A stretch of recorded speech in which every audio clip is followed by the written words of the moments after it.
Bismillahirrahmanirrahim. Assalamualaikum warahmatullahi wabarakatuh. Perkenalkan, nama saya Elsa Pita Onto, Stambuk A 24120037.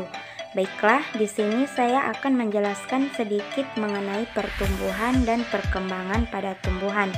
Nah, sebelum itu kita perlu mengenali bagian-bagian pada tumbuhan, di mana pada tumbuhan tersebut tersusun atas beberapa unsur. Yang pertama ada akar, kemudian ada batang, selanjutnya ada buah, kemudian ada daun, dan juga ada bunga. Nah, selanjutnya apa sih pertumbuhan dan perkembangan?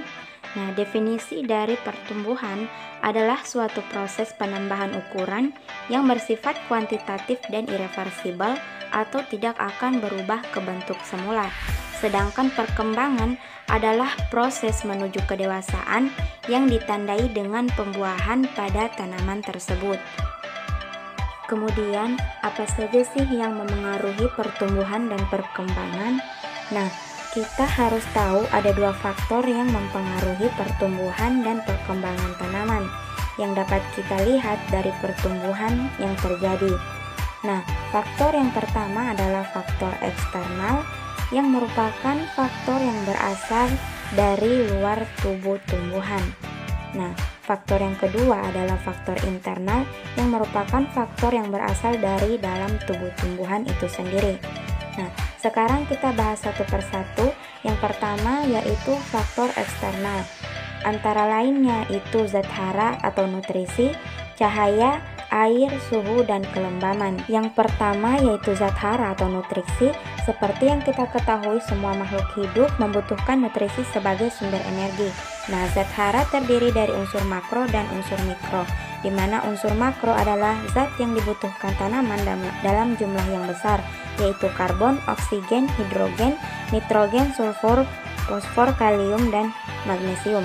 Sedangkan unsur mikro adalah zat yang dibutuhkan tanaman dalam jumlah yang sedikit, seperti besi, klor, dan tembaga.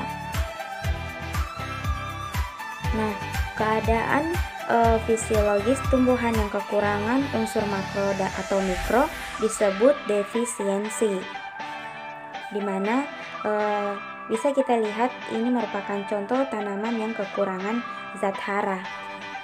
Kemudian faktor yang selanjutnya yaitu cahaya, di mana cahaya berfungsi sebagai sumber energi untuk fotosintesis yang sangat dibutuhkan oleh tanaman. Kemudian yang kedua, meningkatkan pembentukan kloroplas. Yang ketiga, jika tanaman memperoleh sedikit cahaya, pertumbuhan akan lebih cepat namun abnormal. Selanjutnya faktor eksternal yaitu temperatur atau suhu. Nah, di sini semakin tinggi suhu maka semakin tinggi pula transparasinya.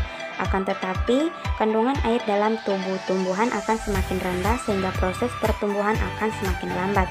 Selain itu, perbedaan temperatur antara siang dan malam juga dapat mempengaruhi pertumbuhan suatu jenis tumbuhan. Seperti yang kita lihat bahwa tumbuhan tersebut akan tumbuh baik jika temperatur siang mencapai 26 derajat Celcius dan temperatur malam mencapai 20 derajat Celcius, dan pembentukan buah terjadi jika temperatur malam mencapai 15 derajat Celcius dan buah tidak akan terbentuk jika temperatur malam mencapai 25 derajat Celcius.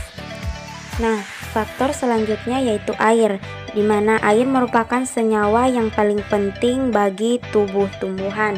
Nah, air ini membantu reaksi kimia dalam sel, kemudian menunjang proses fotosintesis, kemudian menjaga kelembaban, serta menjadi pelarut unsur hara di tanah agar mudah diserap.